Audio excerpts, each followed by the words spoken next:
नमस्कार दोस्तों, कैसे हैं आप सभी। दोस्तों, आप ही में से काफी सारे लोग ये कमेंट भी करते हैं और काफी लोग मेरे को मैसेज करते हैं कि सर मेरे अकाउंट में होल्ड लगा दिया गया है, तो मैं क्या करूं।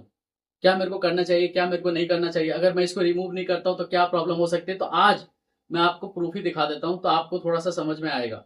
काफी बार मैं कॉल पे सुनता हूँ, जो मेरे को कॉल करते रहते हैं वो कहते हैं सर ये छोटा सा ही है, सर लेयर 5 है, 4 है, 3 है, सर कुछ नहीं करता तो क्या हो जाएगा, सर फालतू का इतना दूर जाना पड़ेगा।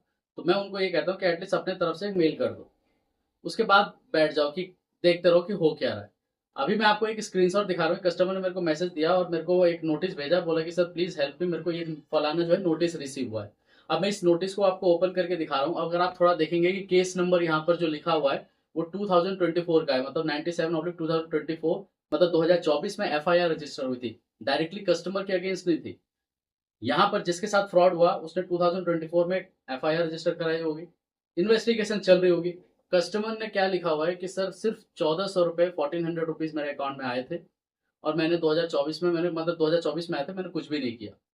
अब ये नोटिस आया है अगस्त 2026 को, मतलब ये अगर आप एफआईआर देखेंगे तो 2024 पूरा चला गया, 25 चला गया, 26 भी आधा चला जा चुका है, अब जाके नोटिस आया। तो जो लोग सवाल करते हैं ना कि सर क्या हो सकता है, तो ये लाइव एग्जांपल है। मेरे को जो है एग्जांपल देने की ज्यादा जरूरत नहीं है कि मैं वर्बली कुछ बोल रहा हूँ आपको। मैं आपको पहले भी वीडियोस में बता चुका हूँ, मेरे पास जो कॉल्स आते हैं वो डेली की 100-150 कॉल्स आती है। जो लोग मेरे से बातें करते हैं उनका एक्सपीरियंस लेके ही मैं वीडियोस बनाता हूँ। लास्ट टाइम जो भी मेरे वीडियोस आपने देखे होंगे उसमें कितने सारे जो है कस्टमर्स के डिटेल्स मैंने दिखाए कि जिनका एक ही यूटीआर की वजह से 4 स्टेट से कंप्लेंट है, मतलब पैसा एक बार आया है और उसी एक अमाउंट पे 4 स्टेट से कंप्लेंट है, तो उस केस में क्या करना चाहिए। अभी जो लोग सवाल करते हैं ना कि सर क्या करूं अगर होल्ड हुआ है, जाहिर सी बात है कि आपने सुना होगा कि ग्रेवेंस फॉर्म आया। कितने ग्रेवेंस फॉर्म जो है फॉर्म फिल करने के बाद रिजेक्ट कर दे रही है पुलिस, जबकि उनको अप्रूव करना चाहिए। जो लेयर 4 पे है, 3 पे है, 7 पे है, तो उसको अप्रूव कर देना चाहिए, लेकिन रिजेक्ट कर दे रही है। और क्यों रिजेक्ट कर दे रही है, ये वीडियो मैंने बनाया था, लोगों के खुद के ही कमेंट अगर आप पढ़ लोगे ना तो समझ जाओगे कि क्यों रिजेक्ट हो रहे हैं।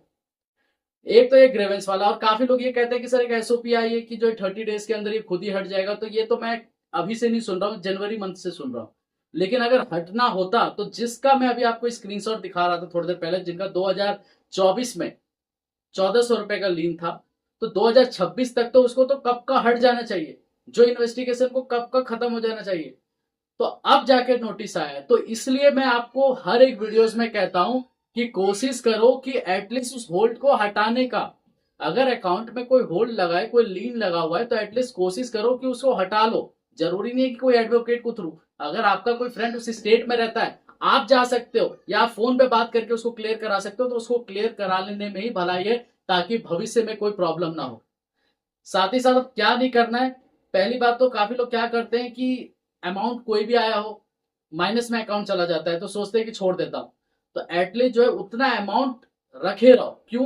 क्योंकि अगर कोई मान के चलिए कि नोटिस आता भी है कोर्ट के थ्रू कि इसके अकाउंट से पैसा डिडक्ट करो, अगर आपके अकाउंट में वो पैसा नहीं रहा, माइनस में, तो हो सकता है कि बैंक फिर आपको फॉलोअप लेने लग जाए। एटलीस्ट उतना अमाउंट छोड़ दो कि ताकि अगर कोई नोटिस भी आए, अगर 35(3) का नोटिस नहीं आता है, सिर्फ एक कोर्ट नोटिस आता है कि इसके अकाउंट से इतना पैसा काटो, तो कम से कम उतना पैसा डिडक्ट करके वो बैंक के पास चला जाए, या मतलब जहां पर भी वो कंप्लेंट जिसने किया था उसके अकाउंट में वो पैसा ट्रांसफर हो जाए। तो इसलिए खासकर ये स्टूडेंट्स लोग जो सवाल करते हैं ना, तो मैं उनको यही बोलना चाहूंगा कि कोशिश कीजिए उसको हटाने का। अगर नहीं हट रहा है तो उस केस में एटलीस्ट पुलिस वाले से बात करके उसको समझाइए कि पैसा आया कैसे, उसको मेल कीजिए, उनको सारा कुछ क्लैरिफिकेशन दीजिए, ताकि भविष्य में आपको कोई प्रॉब्लम ना हो। साथ ही साथ मैं आपको एक और चीज बताना चाहूंगा कि अगर आपके साथ कुछ इस तरीके का कोई प्रॉब्लम है तो सबसे पहले बैंक में जाके ग्रेवेंस फॉर्म फिल करो। फिल करने में कोई बुराई नहीं है, क्योंकि पैसे नहीं लग रहे, एटलीस्ट फिल करो। क्या पता 100 लोगों में से 1-2 लोगों का एटलीस्ट क्लियर हो जाए। अगर क्लियर नहीं हो रहा तो मैंने आपको बताया कि मेल करो, कॉल करो, या अगर आपका कोई फ्रेंड या कोई रिलेटिव उस स्टेट में रहता है तो एटलीस्ट उसको बोलो कि वहां पर जाके पुलिस वाले से बात करके उस चीज को क्लैरिफाई करे, लेकिन क्लियर जरूर कराओ।